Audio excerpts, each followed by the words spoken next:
무대 위에 의자에 앉아주시면 되겠습니다.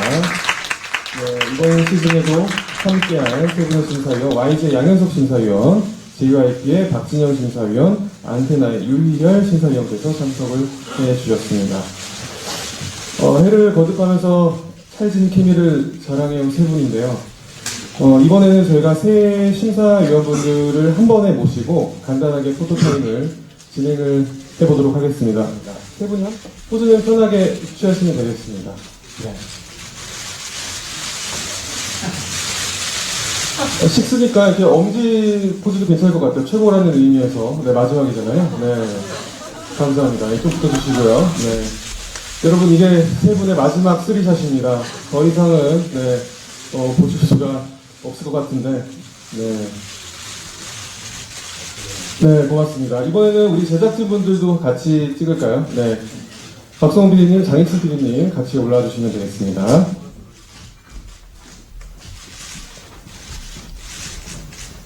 네.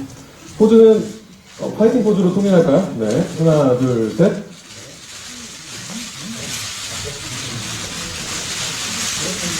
네. K-POP 스타 시즌 6 우리 제작진과 새 심사위원분들이십니다. 네, 고맙습니다. 잠시 무대 정리를 위해서 새 심사위원분들께서는 아까 앉으셨던 의자에 잠시 앉아주시고요. 일단 처음은 제가 시작을 하겠습니다. 계신가요? 네네네, 말씀해 주시죠. 앞에 여기 가운데에 앉아 계시네요. 네. 네, 안녕하세요. 스타서울TV 홍예빈 기자라고 합니다. 저는 한 가지 질문을 드리려고 하는데요. 항상 최종 우승자에게 3사 중에 한 기획사를 선택할 수 있게 하는 게 K-POP 스타의 가장 큰 장점이었다고 생각해요. 그런데 이번에는 공동으로 3사가 데뷔 무대를 기획한다고 여기 나와 있어서 그렇게 되면 데뷔 무대를 하고 나서 그 우승자가 다시 3사 중에 선택을 할 수 있는 기회가 부여되는지도 궁금하고요. 그 3사가 같이 공동 프로모션을 한다는 거에 대해서 조금 더 자세하게 설명 부탁드릴게요. 제가 대답하는 게 낫겠죠. 네, 이번 시즌에 저희 여러 가지 변화가 있습니다만 그 중에 하나로 지난 5월달에 소개해드렸던 부분이 바로 그 부분이고요. 지금까지 저희 K-POP 스타의 가장 어떻게 보면 특징이었던 것이 한국 가요가 어떻게 보면 세계 음반 시장을 이끌어가는 새 회사 분들이 직접 회사를 선택할 수 있는 기회를 준다라는 부분이었었는데 저희가 그렇게 진행을 5번을 하면서 많은 사람들한테 좋은 기회가 갔고 많은 스타가 발굴이 됐죠. 근데 마지막 시즌을 하면서 그 제도의 어떤 그늘에 가려졌던 그 좋은 제도였지만 그 제도의 그늘에 가려졌던 그 참가하지 못했던 사람들까지 참가할 수 있는 그런 기회를 줄 방법이 뭐가 있을까 생각을 하다가 어떻게 보면 이제 소속사가 있다던가 어떤 그 당장 계약을 할 수 있는 위치에 있지 않은 사람들 같은 경우에 저희 프로그램에 참가하는데 좀 제한이 있었기 때문에 이번에는 정말 그런 제한을 없애보자라는 게 취지였고요. 그래서 그 취지를 지키기 위해서 데뷔 무대 이후에 어떤 새 회사와의 계약이 전제되어 있지는 않습니다. 물론 어떤 케이스가 발생할 수도 있겠지만요. 그래서 이번에는 어떤 포인트가 이 세 회사가 정말로 각자 어떻게 보면 경쟁하고 또 서로 이렇게 격려하면서 왔던 그 세 회사가 이번에 한번 드림팀을 이뤄서 같이 세 회사만의 장점과 색깔을 섞어서 만들어내게 되는 어떤 데뷔 무대에 대한 기대, 아주 재밌게 또 큰 기대하는 마음으로 보셔도 되지 않을까 생각하고 있습니다. 네, 고맙습니다. 다음 질문 받아보도록 하겠습니다. 네, 뒤쪽에 계시네요. 네, 저 스포츠계양 하경원 기자고요. 저기 감독님께 질문 하나 드리고 심사위원분들께 좀 질문 하나 드리겠습니다. 일단 5월달에 그 이례적으로 빨리 기자회견 열어가지고 이제 라스트 찬스라는 선언을 하셨는데 굉장히 좀 화제가 많이 됐던 것도 사실이고 6개월이 지났어요. 그래서 실제로 그때 천명하셨던 여러 가지 룰, 여러 가지 컨셉이 있었을 텐데 실제로 그 6개월 안에 뭔가 수정이 됐거나 아니면 내용적으로 또 추가가 됐거나 아니면 이런 거는 좀 내부적인 논의를 통해서 좀 빼는 걸로 했다. 이런 식으로 바뀐 여러 가지 좀 부분이 있는지 6개월 동안에 그런 부분을 좀 여쭙고 싶고요. 그리고 나머지 세 분 심사위원분들한테는 항상 시즌 때마다 질문이 나오는 거겠지만 이번 시즌 좀 참가자들의 수준이 어떤가 이런 질문이 이제 흔하게 나오게 되는데 그때 말씀하셨던 거는 이제 많은 뭐 소속사 연습생들이라든지 실제로 또 좀 알려지지 않은 그런 데뷔 좀 했던 분들도 나올 수 있는 그런 문호가 열렸는데 실제로 이 참가자들의 수준이 예년과 어떻게 다르고 좀 이런 것들을 얼마나큼 좀 이제 저희나 시청자분들이 기대를 해야 되는지에 대한 부분에 대한 좀 소감 같은 것들 진전하셨던 그런 부분을 좀 여쭤보겠습니다. 네, 저희가 5개월 전에 좀 이례적으로 빨리 여러분들을 뵀었죠. 저희 프로그램에 이제 문호를 또 한 번 더 활짝 열었다라는 것을 빨리 알려서 한 분이라도 빠짐없이 참여를 하실 수 있도록 하기 위해서 좀 서두를 넣었었고요. 실제로 저희가 그렇게 문을 열면서 걱정이 없었던 것은 아닙니다. 저희 프로그램이 가지고 있는 색깔이 있고 또 한편으로 저희들이 조금 더 문을 연 그만큼의 자리로 들어오실 수 있는 분들이 좀 오히려 더 주저할 수 있는 어떤 부분도 있다. 그 색깔을 주저하게 만드는 부분이 좀 있다는 걱정도 했었고요. 근데 저희가 6개월 지나고 말씀대로 이렇게 준비를 하면서 또 참가자들을 만나면서 그리고 또 첫 번째 녹화를 마치고 나서는 그 걱정은 상당 부분 좀 덜어졌고요. 그리고 또 뭐 연습생들도 있고 기존에 데뷔했던 가수분들도 많이 오셨습니다만 그런 분들이 저희 새 심사위원들이 보시기에 정말 예를 들면 그 연습생들을 매일 만나고 매일 트레이닝 시키시고 또 엄청나게 많은 가수 지망생들을 만나고 있는 입장에서 저희들 프로그램을 찾아주는 사람들이 그 눈높이를 어떻게 충족시킬 수 있을까 이런 생각들도 했었는데 그런 부분에 대해서 저희 이제 어쨌든 준비하면서 불확실성을 가지고 있을 때 준비하면서 가졌던 걱정은 지금으로서는 말끔히 사라졌다라는 걸로 대답을 대신해도 될 것 같습니다. 저희들이 보여드리고자 했던 부분들을 그대로 보여드릴 수 있을 것 같고요. 방송을 통해서 또 많이 달라진 K-POP 스타 기대하셔도 좋을 것 같습니다.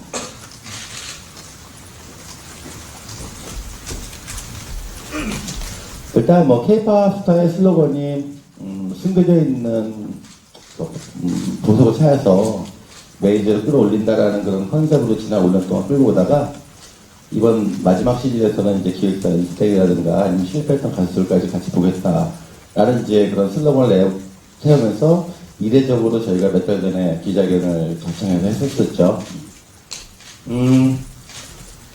5개월 전이었었나요? 저희 세 명에서 생각했던 것은 사실 K-POP 스타가 뭐 스타를 발굴하는 프로그램이기도 하지만 또 TV 방송국에서 보면 또 하나의 시청률을 담당해야 하는 프로그램이기 때문에 저희도 심사를 하면서도 이번 시청률 잘 나왔으면 좋겠다는 생각을 늘 하면서 임했던 것 같아요. 시작 5년 동안. 다행히도 작년 같은 경우도 사실 저희 기대보다도 높은 시청이 나왔었고 저는 다른 걸 다 떠나서 참가자들의 수준 향상, 수준이 어떻다, 높다, 낮다, 이런 말씀을 드리는 거는 사실 제가 섣불리 말씀드릴 부분은 아닌 것 같고, 왜냐면 각자 생각하는 게 다 틀리기 때문에, 그리고 이제 시청자 여러분들이 또 판단하실 문제이기 때문에, 하지만 장담할 수 있는 건, 여느 시즌보다 훨씬 재밌다라는 건 제가 말씀드리고 싶어요. 제가 하면서 즐거웠어요. 여기 계신 연출가들이 양현석이 저렇게 말 잘하는지 몰랐다고 말할 정도로, 매 심사 때마다 너무 즐거우니까 사실은 이열 씨가 들어온 다음부터 조금 제 입장에서 좀 재미가 없어지긴 했었어요.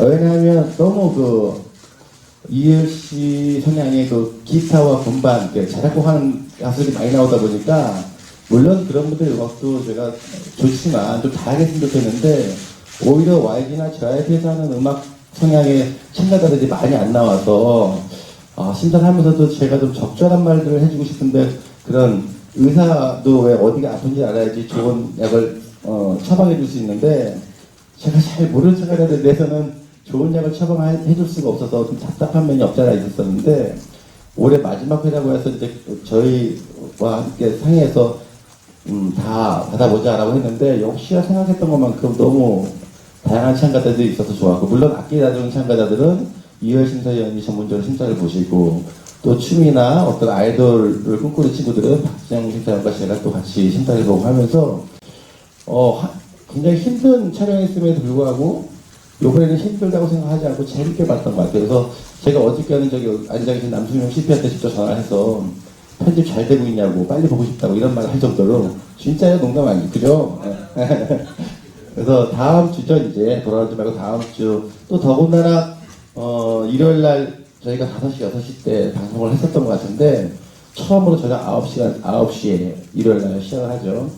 항상 이제 저녁 먹으면서 보던가 했었었는데, 오히려 저희한테는 좀 더 음악은 좀 뒤로 밀리면 밀려서 좋은 시간대라고 저는 생각하거든요. 근데 음악도 다른 프로그램이라 더 많은 시청자 여러분들이 더 재밌게 볼 수 있지 않을까라는 확신 정도는 말씀드릴 수 있을 것 같습니다.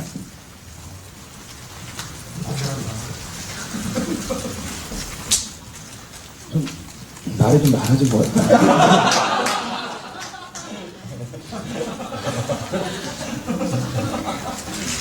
형이 한 얘기를 정리해 드릴게요. 댄스 가수 지망생들이 많이 나왔어요.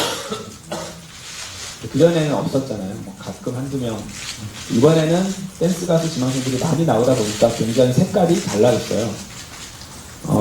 그리고 아까 말씀하신 형이 신나서, 전화 형은 현실과 이상이 달랐던 느낌이에요. K-pop 스타 심사위원 하러 오는 저는 뭔가 되게 어렸을 때 음악 꿈꾸던 그 이상적인 상황으로 돌아가는 것 같고, 회사로 돌아가면 현실은 제가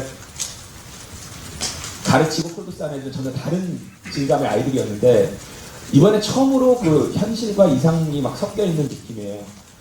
그래서 굉장히 기존에 봐오셨던 K-pop 스타들과는 그런 점에서 아주 차별화가 될 겁니다. 좀 사실 같이 가수라고 하지만 아티스트와 이 그냥 댄스 뮤직 아이돌 스타는 사실 많이 다르거든요. 어떻게 보면 다른 직업이라고 봐야 될 정도로 다른데, 그 둘이 섞여 있다 보니까 아주 재밌었고, 또 이번 시즌에 대해서 한마디로 설명해 드릴 수 있는 표현은, 저랑 형이랑 계속 이런 얘기 많이 했어요. 저런 친구 우리 회사로 오지. 저런 친구 왜 우리 회사 오디션 안 보고 다른 회사로 왔을까라고 할 정도로 탐나는 다른 회사 소속 가수나 연습생들이 많았어요. 네. 그게 아마 이번 시즌 6의 가장 큰 차별점이 아닐까 생각합니다. 네, 유열씨 선생님도. 네. 계속 둘이 신나서 얘기를 하고 있는데요. 두 분이 이제 변화된 지점을 얘기를 해주셨는데, 제가 봤을 때는 계속 심사를 이제 그런 참가자들이 나오면 두 분이 이제 전문가 행세를 되게 많이 하세요. 또 베테랑 춤꾼인 제가 봤을 때도 굉장히 놀라운 무대가 굉장히 나왔고요.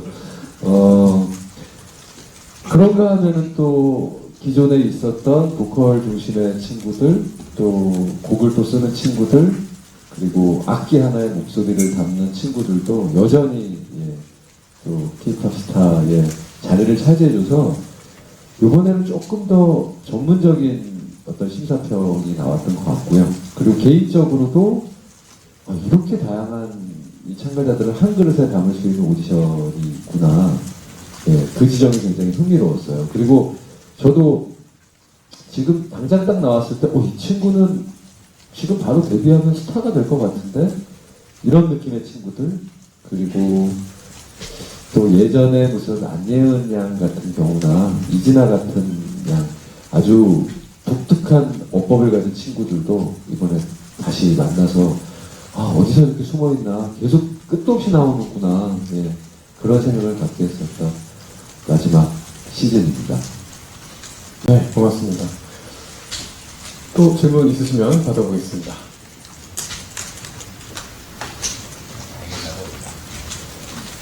네.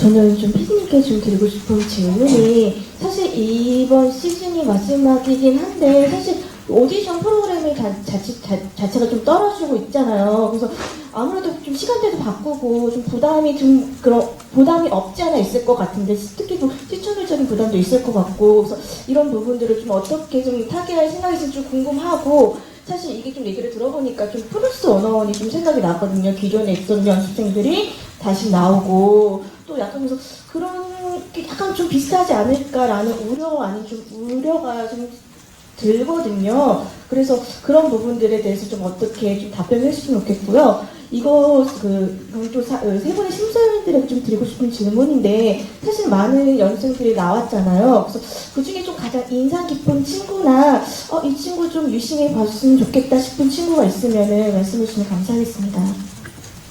네, 저희들이 이번 시즌에 부딪히게 된 도전은 아마 두 가지일 것 같아요. 하나는 시간대 변경이고 또 하나는 말씀하신 대로 뭐 오디션 프로그램이 좀 시들어가고 있는 추세이지 않냐라는 말씀도 하셨는데 사실 저희가 지난 시즌 시청률이 그 어느 시즌보다 높았었습니다. 그러니까 사실은 방송사에서 한 프로그램을 편성하고 빼고 하는 어떤 판단 차원에서 저희가 그런 부분, 많은 분들이 생각하시는 어려움을 겪고 있는 상황은 아니었고요. 다만 저희들이 힘들게 느끼는 부분은 저희들이 뭐 수많은 음악 예능과도 싸워야 되지만 한편으로는 지난 5년 동안의 5번의 시즌과도 싸워야 되고요, 저희들. 그리고 또 그 5년 동안 배출했던 수많은 그 인상적이고 감동을 줬던 참가자들과도 또 새로운 참가자들이 싸워야 되는 상황인 것이 가장 어려웠는데 지금 심사위원분들이 간단하게 분위기를 전달해 드린 것처럼 사실 그 부분에서는 오히려 그 5시즌에 엄청난 참가자들과 싸워서 이긴 사람들이 살아남았기 때문에 기대를 할 만하고요. 기대를 가지셔도 충분하다고 생각되는 좋은 분들이 많이 계셨고요. 무엇보다도 정말 그분들과 다른 사람들이 많이 와주셨어요. 저희는 사실 그 부분이 더 중요하다고 생각하거든요. 오디션 프로에서 사실 뭐 이번 시즌 참가자들이 최강이에요 이런 얘기들은 거짓말 아닌 거짓말처럼 받아들여지고 그런 얘기 별로 의미 없다고 생각하고요.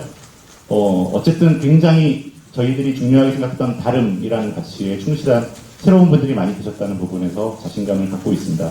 시간대 변경에 대해서는 어떻게 보면 저희들 꿈이 이루어졌다고 말씀드려도 될지도 몰라요. 그러니까 일요일에 아주 전쟁터 같은 주말 예능 일요일 좋다 시간에서 저희들이 잘 해왔다고 생각합니다만 한편으로 좀 저희가 마음속에 한 구석에 좀 아쉽게 생각했던 거는 해지기 전에 방송하는 음악 예능 프로가 전 세계 우리 프로밖에 없을 것 같다라는 생각 좀 했었거든요.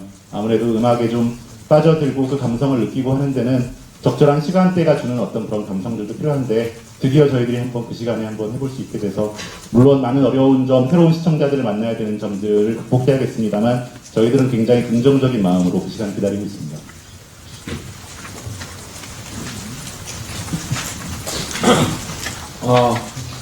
프로듀스 101하고 비교해 주신 측면에서 대답을 하자면 프로듀스 101을 제가 다는 보지 못했지만 제법 많이 봤는데 가장 큰 차이점은 그거는 음악이라는 전체 틀 안에 그 친구들을 넣어놓고 한 게 아니라 딱 그들의 세계를 집중적으로 다루는 거고요.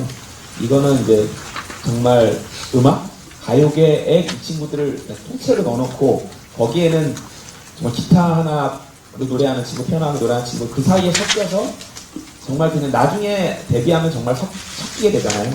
그런 환경이 생겼다는 거. 그래서 프로듀스 101보다는 기존의 K-POP 스타 느낌이 훨씬 강해요.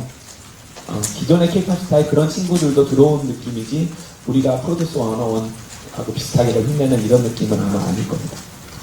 제가 덧붙여서 또 한 말씀 드리자면 제가 박지영 씨를 만나서 하는 대화하고 이열 씨를 만나서 하는 대화가 성격이 굉장히 많이 달라요. 저랑 할 때 고급스러운 얘기를 많이 하고요. 삶의 이유나 목적 이런 거.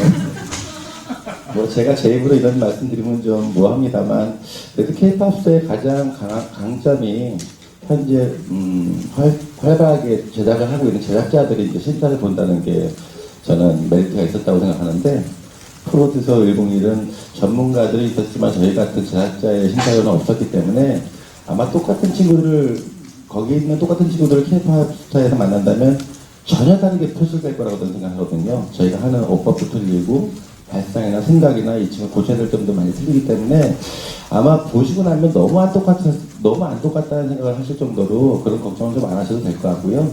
저희가 지금까지 봐왔던 K-POP 스타를 쭉 진행해왔던 그 20인재들이 한 50% 정도의 비중이 되는 것 같고 기존 기획사에 있는 친구들이 한 25%, 또 가수를 했다가 실패한 친구들, 기획사가 없는 친구들이 20% 돼서 좀 더 넓게 확장되고 다양해졌다고 말씀드리고 싶고요. 또 시청률 부분에서도 사실 이제 마지막이기 때문에 저는 오히려 더 부담이 없는 것 같아요. 이게 마지막인데 시청률이 너무 많이 나오면 어떡하지라는 걱정도 사실 있긴 합니다. 또 하자갈까봐.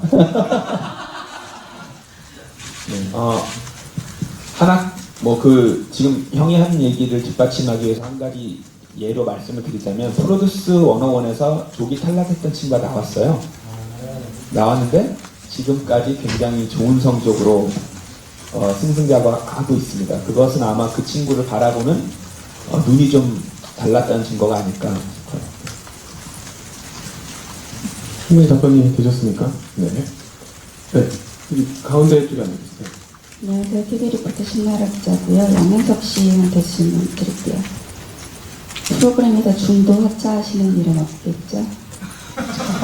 네, 오늘 또, 예, 프로그램 관련된 TV 리포트라고 해서 잘 걸먹었어요. 처음부터. 예. 뭐 질문의 의도가 뭔지 모르겠습니다만 그럴 일은 없을 것 같습니다. 예. 네, 그 다음 질문 받도록 하겠습니다. 네, 저희 맨 끝에 앉아 계시네요. 네.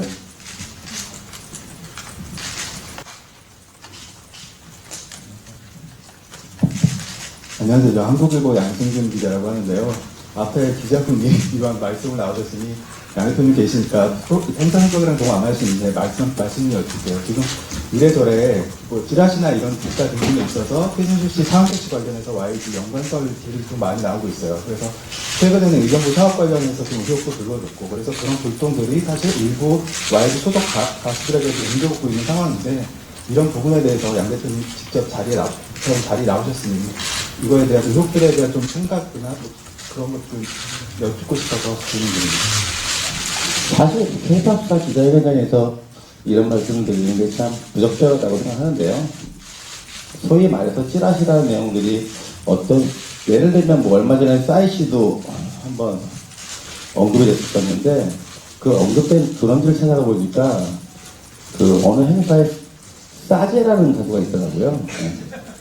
싸제라는 가수. 저희도 근데 어떤 또 기자님께서 그 싸제를 잘못 읽어서 싸이도 변화를 해가지고 싸이가 회오리 축구단이었다 뭐 이렇게 기사가 나왔었는데 그런 찌라시 같은 좀 세상이 왜 이런 말들을 사람들이 믿고 싶어하는 건지에 대해서 좀 이해가 안 가고요.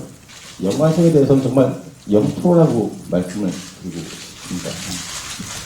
차은택 감독님도 제가 본지 한 10년 됐나? 한 번도 연락한 적도 없고 얼굴 뵌 적도 없는 분인데 자꾸 YG와 같이 관련해서 말들이 있으니까 이런 거를 해명하기도 뭐하고 되게 애매한 부분인 것 같아요.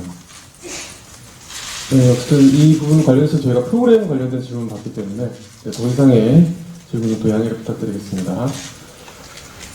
이번에 제가 질문을 좀 던져보겠습니다. 조금 분위기를 바꿔서 좀 가벼운 질문을 좀 드릴까 하는데요. 얼마 전에 박진영 씨가 2시 탈출 컬투쇼에 출연을 하셨어요. K-pop 스타 심사위원 외모 서열을 좀 언급을 하셨는데 K-pop 스타의 주연은 나다. 둘은 조연이고 잘생긴 것을 떠나서 시선은 내 쪽으로 오는 게 맞다라고 말씀을 하셨거든요. 이 발언에 대해서 나머지 두 분 심사위원 어떻게 생각하시는지 조금 언급을 좀 해주시죠.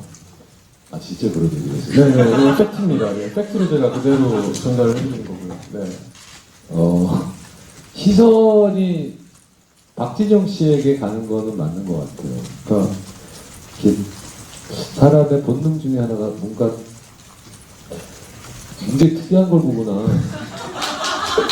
뭔가 정의로운 걸 보면 그쪽으로 시선이 가는 거는 당연한 본능인 것 같고요. 그리고 오늘만 해도 뭐 눈에 제일 띄잖아요. 일단 복장 자체도 예. 저는 그래서 무슨 알메니안 무슨 민속춤 추다 오는 건가라는 생각이 들 정도로 진영 씨가 일단 심사를 할 때도 가장 열띠게 하고요. 또 이렇게 보통 방송이라는 걸 입고서 6년간 한결같이 이 모습을 심사평을 그렇게 해주고 있기 때문에 K-pop 스타의 어떻게 보자면 좀 트레이드마크이지 않나. 그리고 놀라운 점 중에 하나가 6년간 계속 똑같이 발성과 자세에 대한 얘기와 이걸 한 번도 흐트러뜨리지 않고 얘기를 하다 보니까 예전에는 정말 굉장히 많은 악플이 달렸던 것 같은데 이제는 점점 저 사람은 한결같이 못됐구나. 그 부분에 점점 사람들이 호의로 바뀌는 모습을 봤고요. 네, 저도 동의합니다. 시선이 맞고요. 또 주연이 맞는 것 같습니다. 네. 감독은 또 옆에는 양현석 씨인 것 같아요. 지난번에도 말씀드렸지만 그리고 저는 조연 만약에 주연 배우 차태현 씨면 저는 그냥 뭐 박보검 정도 그런 역할을 하고 있는 것 같습니다. 이상 마치겠습니다. 교묘하게 예, 할 건 다 얘기하시고, 네. 양현석 심사위원 어떠신가요? 네. 늘 방송에서만 그러는 게 아니라 대기실에서도 박진영 씨가 늘 일관되게 그런 말과 언행을 하기 때문에 지금 그냥 그러려니 해요. 네. 근데 사실 저도 박진영 씨한테 의지하는 부분이 굉장히 많고요. 늘 일관된 모습, 방송에 나오는 게 조금이어서 그렇지 같이 있는 사람은 사실 견디기 힘들 만큼 길어요. 똑같은 얘기를 오래 해서. 근데 참 그래도 박진영 심사위원이 하는 역할이 분명히 가수들의 그 호흡법이나 발성, 뭐 공기발, 소리발 이런 말도 얘기됐던 것처럼 그런 부분을 집중 관리해 주시는 부분이 있어서 제가 오히려 다른 각도에서 이 친구들한테 해줄 수 있는 말이 또 제 나름대로 있기 때문에 굉장히 저희가 사실은 K-POP 수사가 끝나는 것도 굉장히 아쉽지만 저희 세 명의 조합이 이제 마지막이라는 게 사실 더 아쉬워요. 그런 얘기들을 실제로 셋이서 굉장히 많이 해서 나중이라도 우리 셋이서 모여서 뭐라도 한번 해보자 이런 얘기를 굉장히 많이 하는 편입니다. 박진영 씨는 어떻게 생각하시는지 그 발언에 대해서, 네. 제가 말을 돌려서 할 줄 몰라서 사실대로 말아야 근데 모르겠어요. 이렇게 6년 됐는데 보통 같이 일하다 보면 서로 문제가 생기기도 하고 안 맞아서 다투기도 하고 갈등도 생기고 혹은 나중에는 그냥 서로 차갑게 비즈니스 사이로 와서 일하고 헤어지는 그런 모습들을 많이 저는 개인적으로 방송을 많이 한 편이 아니지만 다들 그런 경험이 많았다고 말씀들을 많이 하시더라고요. 근데 진짜 6년 동안 저희 셋 포함해서 옆에 있는 성훈이 또 제 친구거든요. 고등학교, 대학교 동창이고. 그 다음에 또 승용이 형, 정말 다 이렇게 친구하고 형처럼 또 작가분들, 어떻게 이렇게 재밌게 사이좋게 6년 동안 각자 맡은 일 열심히 하면서 이렇게 사이좋게 마음속으로 진심으로 좋아하면서 일할 수 있었는지 그 부분이 굉장히 신기하고 감사하고 다음에 이제 또 행여나 우리가 방송을 하거나 뭘 할 때 이렇게 서로 좋아하면서 아껴주면서 일할 수 있을까 이런 생각이 좀 들 것 같습니다. 네, 고맙습니다. 그럼 이번에 다른 질문 또 받아보도록 하겠습니다. 질문 있으신 분들은 손을 들어주시면 저희가 마이크를 가져다 드리겠습니다. 네, 이번에는 제가 다시 한번 또 질문 드리겠습니다. 네네네. 네, 뭐 질문을 두 번씩 하게 되는데 아까 계속 아쉬움에 대한 얘기를 하시고 있어서 사실 좀 6개월 전에 이 마지막 시즌이라는 걸 선언하신 게 좀 후회되시진 않으신지 들리는데 이게 그러니까 지금 막상 이제 계획하실 때하고 다르게 지금 이제 참가자를 보고 하니까 이런 형태로 문호를 열고 좀 시즌을 더 해보면 어떨까 싶은 생각을 계속 아마 내심 다 하시지 않을까 생각이 드는데 그러니까 뭐 제작자분들이야 당연히 이제 뭐 치고 들어가고 빠지시는 게 분명하시기 때문에 이제 뭐 판단을 어떻게 하시겠지만 감독님의 경우에 이런 1%도 이게 마지막 시즌이 아닐 수도 있는 가능성이 있지 않을까. 그러니까 예를 들어서 뭐 허평을 받고 방송이 끝났거나 아니면 시청자들의 요구가 많을 경우 고민이 다시 될 수도 있는 상황일 것 같은데 본인이 또 선언한 걸 또 뒤집는 상황이 오지 않을까라는 생각이 좀 들긴 하는데 그런 가능성은 1%도 없는 걸까요? 후회되지 않았냐고 물어보셨는데, 저희 첫 녹화를 하고 나서, 아까 살짝 지선이가 언급했었습니다. 양현석 심사위원이 저희가 좀 바뀐 시스템 녹화를 하고 중간에 갑자기, 진짜 그렇게 할 거라고 얘기를 하셨던 적이 있어요. 그 정도로 사실 너무 재밌어 좀 당황스러운 부분이 있었습니다. 이게 사실 첫 녹화, 1라운드 녹화 굉장히 체력적으로 힘든 라운드거든요. 굉장히 많은 분들 만나야 되고, 그래서 세 분이 완전히 바짝 긴장하고 왔는데, 처음부터 너무 재미있었어요. 새로운 사람들을 만나고, 심지어 또 계속 참가자들이 또 새로운 유형이다 보니까 그 부분이 너무 재밌다라는 말이 계속 나올 정도로. 그래서 저희가 한편으로 기쁘면서도 한편으로 마지막인데 이렇게 재밌다니라는 마음이 들었던 건 사실이고요. 프로그램의 운영이 어떻게 될까? 이런 거에 대해서는 1%라도 없으니까라고 말한다면 세상 일을 어떻게 알겠습니까? 그렇지만 지금 저희들은 한편으로는 마지막이라는 상황에서 생길 수 있는 힘들도 좀 있다고 생각을 하거든요.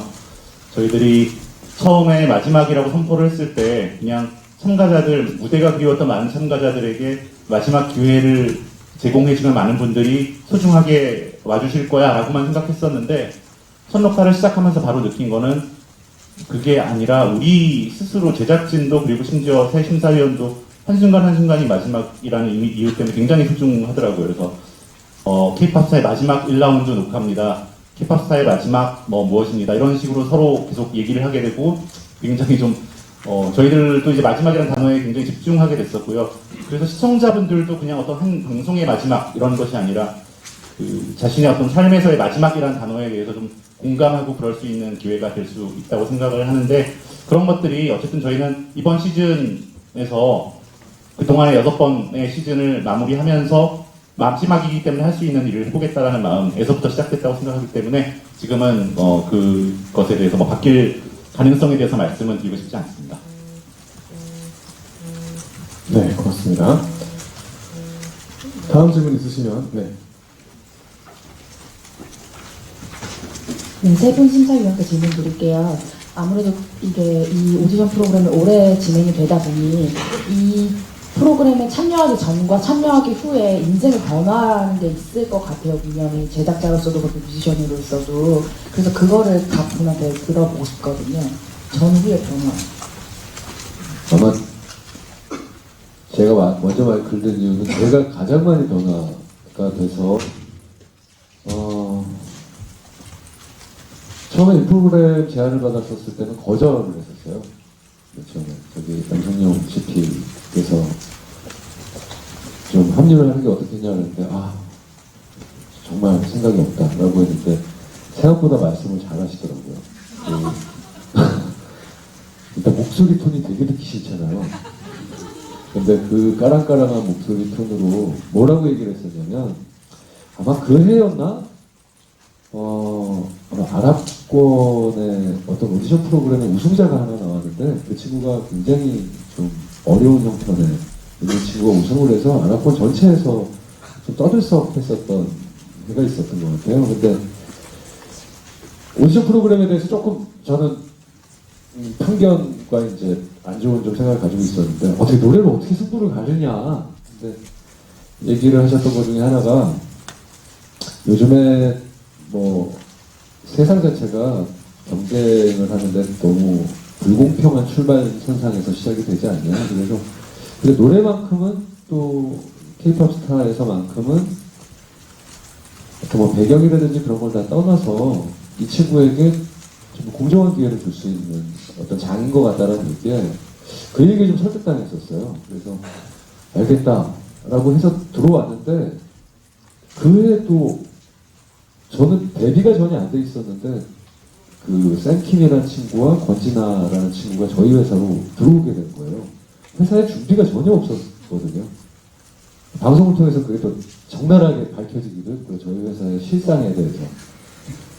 또 기존에 있었던 동료 아티스트들도 후배들을 맞이하는 것처럼 그냥 했던 거였고 그리고 다음 해를 또 했더니 정승환 군, 이진아 양이 들어오게 됐고요. 저는 6년에 한 장, 7년에 한 장 음반을 냈던 세상에서 제일 게으른 음악을 하는 사람이었는데 이 친구들을 만나고 이 친구들의 부모님을 면담을 하고 그런 시간을 지나다 보니까 이게 나만의 일이 아니구나라는 생각이 강하게 들었던 거죠. 그러면서 제 인생에서 처음으로 저는 정말 잘 몰랐던 제작자라는 어떤 명함을 이렇게 달게 됐고요. 그러면서 옆에 계시는 대한민국에서 제일 성공한 두 분이신 거잖아요. 제작자로서 또 음악인으로서 옆에서 많이 보고 배우고요. 그래서 너무 많이 바뀌어가지고 요즘에는 제가 정신을 좀 못 차릴 정도의 상황까지 왔는데 최근에는 많은 분들께서 예를 들어 토이 음악에 대한 얘기 안 하냐, 게으르게 왜 그러는 게 있냐라고 하지만 지금까지 살면서 제일 음악 열심히 하고 있는 것 같아요. 녹음실에서 거의 살면서 이 친구들의 음반들을 계속 지켜보거든요. 뭐라고 지시를 내리는 건 아니지만 그래서 그 지점이 저는 가장 많이 변화한 지점 중에 하나인 것 같고요. 또 지금 같이 있었던 정재영 씨나 루시드 페퍼톤스 저까지 포함해서 오히려 이 어린 친구들이 지금 음악에 대한 욕망이 엄청나요. 지금 하고 싶어하는 것들을 보면서 굉장히 반성하고 있습니다. 우리가 옛날에 굉장히 저렇게 열정도 많고 꿈도 많았는데 공연도 얼마 전에 같이 한번 하기도 했었고 예. 인생 살면 가장 열심히 살고 있고 뜨겁게 살고 있는데 그 계기는 정말 이게 인생이라는 게 알 수 없는 게 K-pop 스타라는 이 틀을 만나게 되면서 그런 선물을 받았다라고 생각을 하고 있습니다. 저는 그 1996년도에 서태지와도 은퇴하고 사실상 방송인도 아니었고 또 잠깐 솔로 앨범 한번 하긴 했었습니다만 사실 제가 연예인이 제가 가야 할 길이 아니라서 97년도부터 계속 음반작자 활동을 해왔죠. K-pop 스타는 단순히 제가 오디션 프로그램 심사위원이고 아니고를 떠나서 이게 방송인이 된 거잖아요. 네, 그래서 사실 굉장히 부담스러웠던 일이었어요. 서태지와도 4년 했는데 K-pop 스타를 6년 하고 있다라는 농담을 할 정도로 사실 얻은 것도 많고 잃은 것도 많은 것 같은데 얻은 것은 그래도 요즘 어린 세대들이 이제 저를 알아봐주고 그래도 예전보다는 친근하게 느껴지고 있다는 점이 좋았던 것 같고요. 또 아쉬웠던 것은 또 아시다시피 YG 팬들이 가장 불만인 게 소속 가수들의 앨범이 가장 늦게 나오기로 유명하기 때문에 제가 좀 더 저의 시간을 좀 더 10분 더 소속 가수들한테 발휘해서 팬들의 불만을 없애줬으면 좋겠다라는 생각을 하면서 K-pop 스타를 하면서 늘 사실 부담됐던 부분인 것 같아요. 그래서 이제는 다 내려놓고 제작자 본연의 일로 돌아가서 더 열심히 하겠다는 말씀을 여기 계신 분들과 팬 여러분들께 모두 하고 싶고요.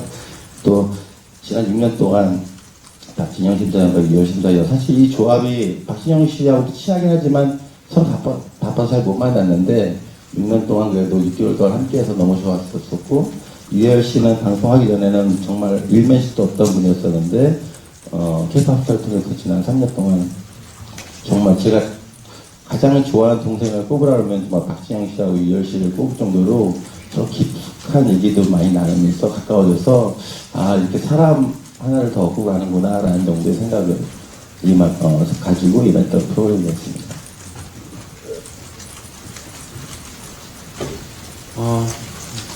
저는 크게 두 가지 얻은 것 같아요. 하나는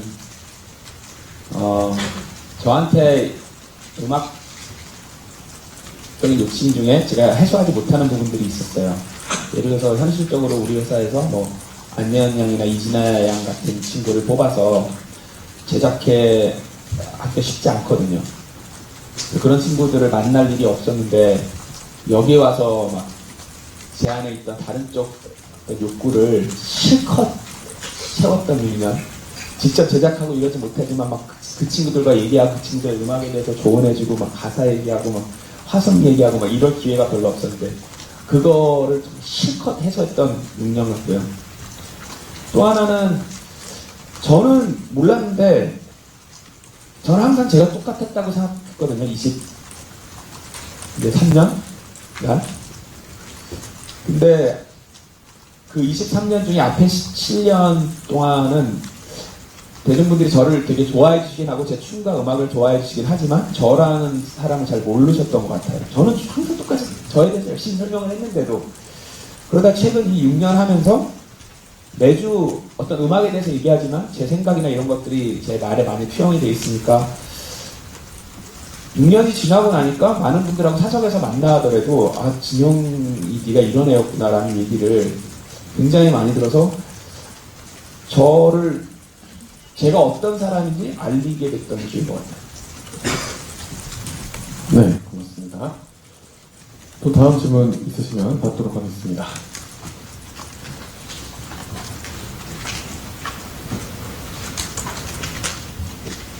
네, 그럼 이번엔 제가 질문을 한 가지 하도록 하겠습니다. 그 시즌 6의 가장 큰 좀 장점이자 좀 특징점이 가수나 연습생도 참가 가능하다는 점인데요. 녹화 분위기가 이전 시즌과는 조금 달랐을 것 같다는 느낌을 받았거든요. 한번 세 분 심사위원께서 그 녹화 분위기가 어땠는지 좀 전달을 좀 해주시면. 네. 가장 큰 차이는 춤에 대해서 심사하는 경우가 굉장히 많았어요. 그게 이제 가장 큰 차이였고, 두 번째로는 이제 전화 현석영이나 이런 쪽 가수를 많이 제작하기 때문에 그냥 그 자리에서 탁탁탁 해줄 수 있는 말들이 참 많았던 거, 그게 제일 큰 차이 아니었나. 네. 근데 아마 그런 참가자들 나왔을 때 제가 아마 걱정되시는 분들이 많을 거예요. 저 사람이 무슨 얘기를 할 수 있을까? 근데 한 가지 되게 모르고 계시는 것 중에 하나가 제가 이제 8년째 음악 프로그램 진행을 하고 있으니까 이분들이 만든 뭐 만약에 예를 들자면 이분들이 와인 메이커라고 치면 와인 만들잖아요. 그럼 저는 그걸 대중들한테 소개를 하는 일을 매주 했기 때문에 저도 옆에서 이제 서당계도 뭐 몇 년이면 뭐 풍어롭다 그러는데 보니까 알겠더라고요. 가끔 양현석 씨를 짓궂게 저보고 먼저 심사평을 하라 그럴 때 있어요. 춤에 대해서. 근데 굉장히 기분 나빴거든요. 근데 보니까 알겠어요. 칼에 각이 저 정도가 나오면 안 되는데 더 뻗어야 되는데 뭐 그런 느낌처럼. 그래서 저는 네, 제가 매번 어떤 대중들과 연결고리로 소개를 해드리는 역할을 하고 있기 때문에 때로는 제가 더 정확한 시선일 거라고 저는 믿어요. 네. 너무 전문적이면 어쩔 때는 가끔 그 함정에 빠질 때가 있는데 그래서 소믈리에처럼 이렇게 막 소개를 해 드리니까 그런 부분도 이번에는 처음 있었던 이번 시즌에서 포인트라고 생각을 합니다. 양현석 집사님은 어떠신가요? 네. 아까 한 대답과 똑같아요. 네, 알겠습니다. 자, 그러면 이제 네 질문이 좀 두 가지가 있네요. 네, 뒤쪽 기자분부터. 네. 네, 안녕하세요. 일간 스포츠 황지영입니다. 저는 심사위원분들께 질문 있는데요. 오늘만 컴백팀이 굉장히 많잖아요. 근데 이렇게 또 신인 발굴까지 힘을 쓰고 계신데 소화된 가요시장이란 말이 나올 정도로 이제 치열한 가요에서 후배들이 살아남을 수 있는 비결이나 조언 한 가지씩 해주신다면 어떤 게 있을지 궁금합니다. 저도 궁금해요. 그거 어떻게 해야 되는 건지. 네, 듣고 싶네요.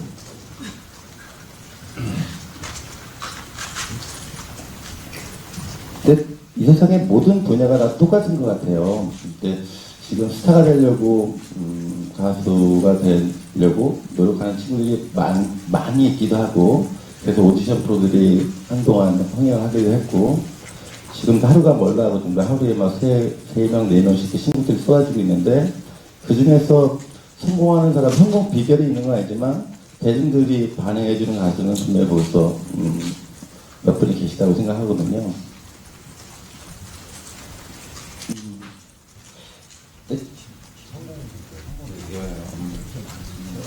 참 모든 분야라는 게 열심히만 한다고 해서 성공할 수 있다면 참 쉬울 텐데 특히 엔터 분야 쪽에 저는 제가 봤을 때는 좀 남들과 다른 전략을 갖고 나오는 자기 색깔을 갖고 나오는 가수가 성공하는 경우가 굉장히 많다고 생각해요. 여기 계신 박진영 씨도 뭐 다른 가수 박진영 씨 같은 가수가 누가 있지? 라고 얘기하면 저는 쉽게 생각이 안 나요. 한국에서 박진영 씨 같은 캐릭터에 이런 작사 작곡을 하고 이렇게 노래 부르는 사람을 찾기가 힘들고 유희열 씨 같은 경우도 이렇게 노래를 잘 못하는데도 가수 노래를 할 수 있는 그런 가수도 농담입니다만 저는 지금 사실 이 친구들 K-팝을 하면서 저희가 항상 제일 많이 잔소리했던 것이 그 음악 실용음악 학원을 다니면서 너무 비슷비슷하게 선생님들 가르쳐준 대로 수준해서 왔던 친구들이 굉장히 많았는데 거기에 대해서 박진영 씨가 항상 똑같은 얘기를 많이 하셨던 것 같아요. 제일 잔소리 많이 하셨던 것 같아요.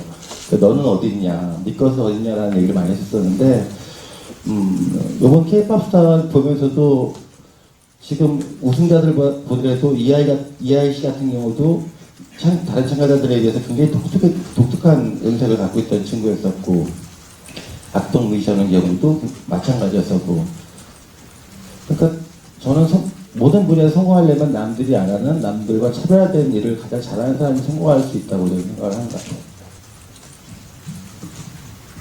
같아요. 뭐 살아남는 비결은 형이 얘기해 준 것 같고 그 6년 전과 지금 가장 차이가 있는 거 하나 또 말씀드리자면 형 기억력이 조금씩 떨어져요. 그래서 차이사이야. 근데 질문이 뭐였지? 이런 얘기들이 늘어나는 걸 보면서 시간이 많이 흐르고 있구나 이런 생각도 좀 하게 됐습니다. 네, 갑자기 숙연해지네요. 네. 자, 그 다음 질문 아까 있었거든요. 네.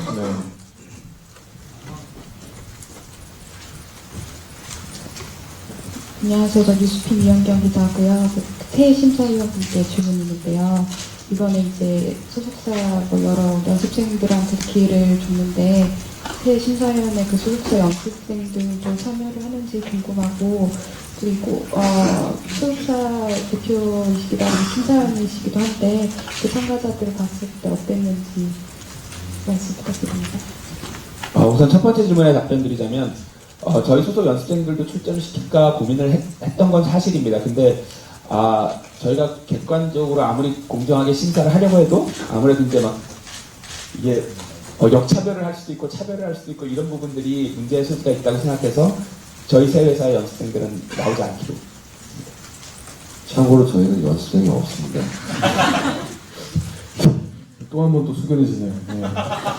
그리고 그런 친구들을 바라볼 때 저희 마음은 아까도 말씀드렸다시피 어떤 친구들에 대해서는 형이랑처럼 탐난다 이런 얘기를 몇 번 했을 정도로 정말 탐나는 친구들이 있었어요.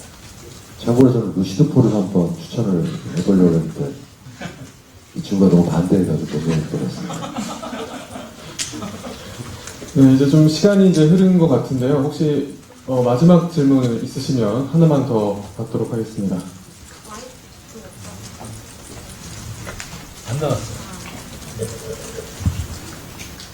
안녕하세요. 민중소리 이소희 기자고요. 전 세계적으로 사실 이런 경연 프로그램들이 되게 많잖아요. 근데 K-팝 스타가 6년 동안 지내오면서 해외에서도 한국 오디션 프로그램 이런 포맷으로 진행되고 K-팝이 이런 추세로 흘러간다는 걸 보여주는 프로그램이 됐어요.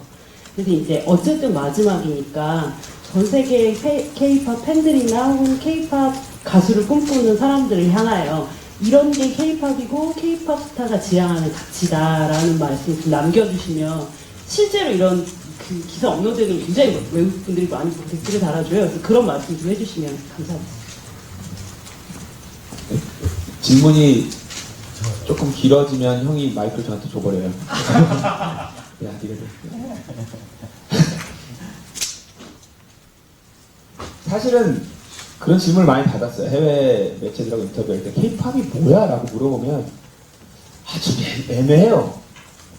왜냐면 이 K-팝 지금 주로 한류라고 하는 걸 이끄는 음악의 장르가 국악과 아무 상관이 없거든요. 순전히 미국에서 건너온 흑인 음악, 팝 음악, 소울 R&B에 뿌리를 두고 있고, 그 음악적 뿌리도 우리 게 아니고, 춤을 뭐 그러면 옛날 고전무용, 한국무용에서 갖고 왔는데 그것도 아니거든요.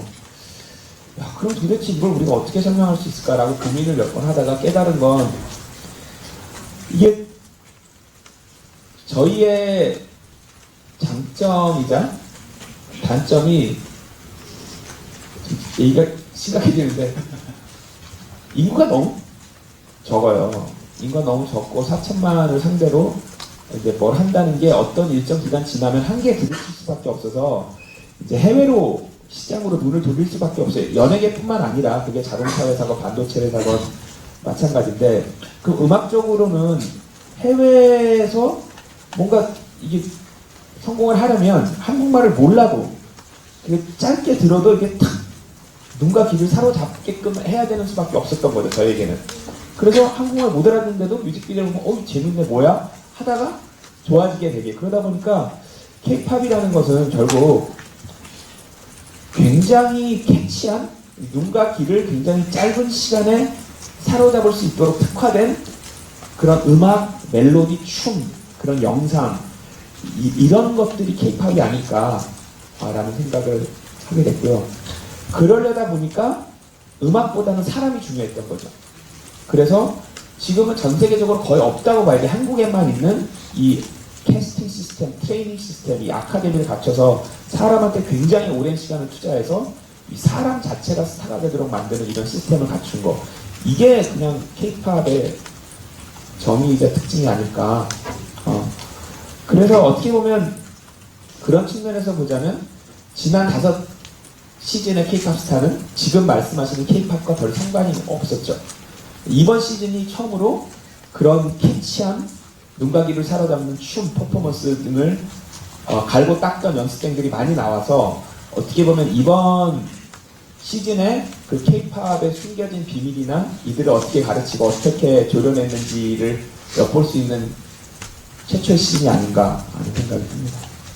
덧붙여서 조금만 더 말씀을 드리자면 저는 굉장히 이상한 경험을 한 번 했었는데 저는 K-팝과 전혀 사실 관련이 없는 삶을 살고 있었는데 얼마 전에 가족들이랑 홍콩을 갔다가 지하철 타고서 막 돌아다니는데 홍콩에 계신 분들이 사진을 막 찍는 거예요, 제 사진을. 그래서 왜 이러지? 이러고 했더니 거기 계신 분들 K-팝 스타 봤다고 거기에 심사위원이라고 안테나 막 얘기를 하시는 거예요.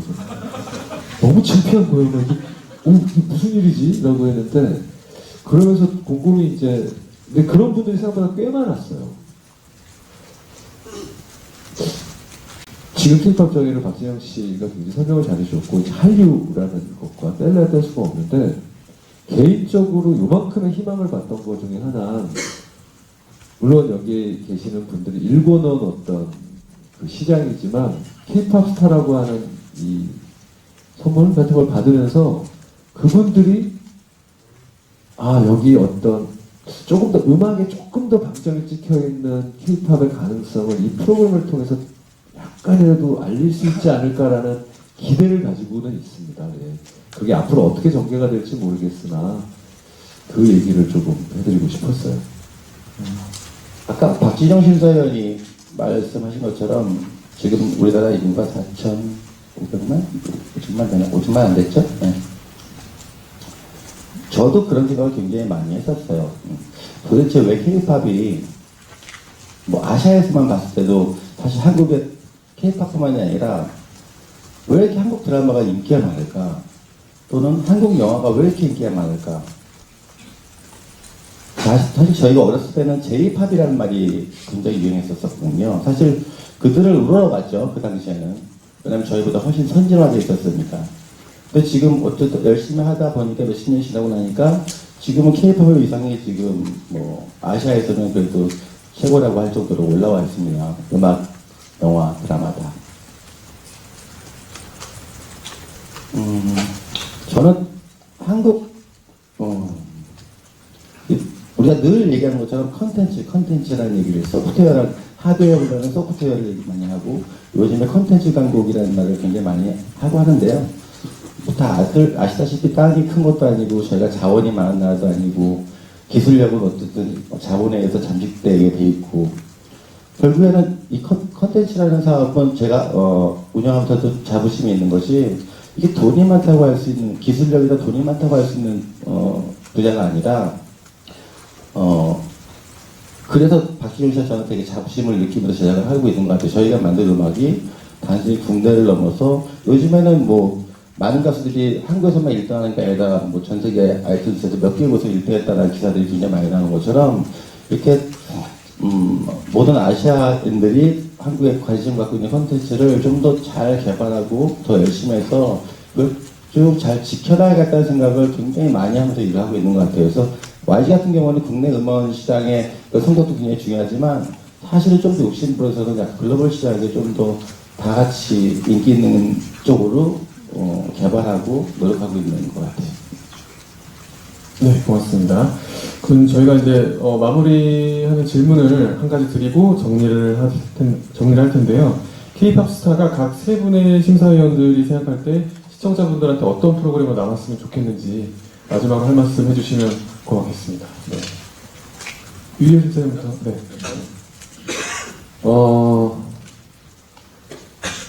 시청자분들께 어떤 의미로? 네. 일단 시청자는 저희 집에서 가족들이 좀 좋아해요. 저는 시즌 1, 2, 3를 1, 2를 안 보고 있었는데 가족들이 하도 봐가지고 왔어요. 네. 이 두 분이 나와서 이제 얘기를 보아시기 계셨고요. 가족들이 올해 이제 다시 K-팝 스타가 시작된다고 하니까 좋아해요. 또 다들 모여가지고 얘기할 수 있는. 그래서 이 오디션 프로그램 보다 보면 저도 이제 본방 같이 보거든요, 가족들이랑. 박재영 씨가 얘기하면 맞는 얘기야 라고도 얘기하고 좀 반대 입장에 막 되게 욕하고 왜 제가 좋다는 거야 막 등등등. 저는 그래서 그냥 어떤 지금 음악을 막 시작하는 친구들을 가지고 저희들이 즐겁게 가족들이 다 모여서 얘기를 할 수 있었던, 그리고 욕심을 크게 안 부리고 순수한 마음으로 이 친구들의 어떤 음악 시작하는 길을 응원을 해줬던 제작진의 힘이 정말 크다라고 생각해요. 여기 제작진 분들이 무슨 트릭이나 그런 걸 안 써요.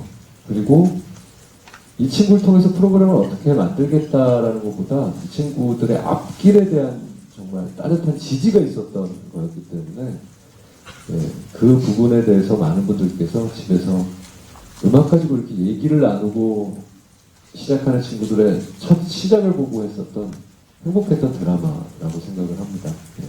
그런 기억이 올해까지도 좀 잘 마무리돼서 최종회가 해피엔딩으로 잘 끝났으면 좋겠어요. 네, 고맙습니다.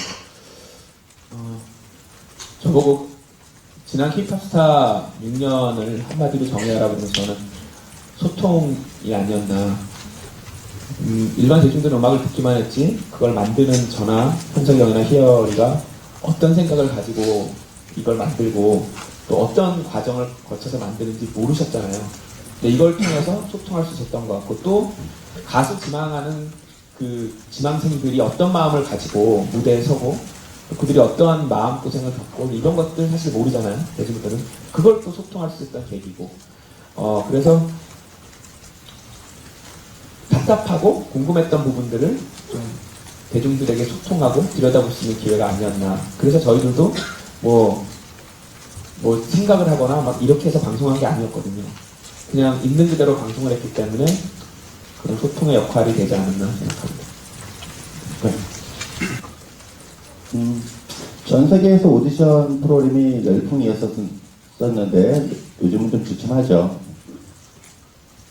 그 오디션 프로그램들 중에서도 이렇게 3사 대표들이 나와서 직접 심사해보는 오디션 프로는 없었어요.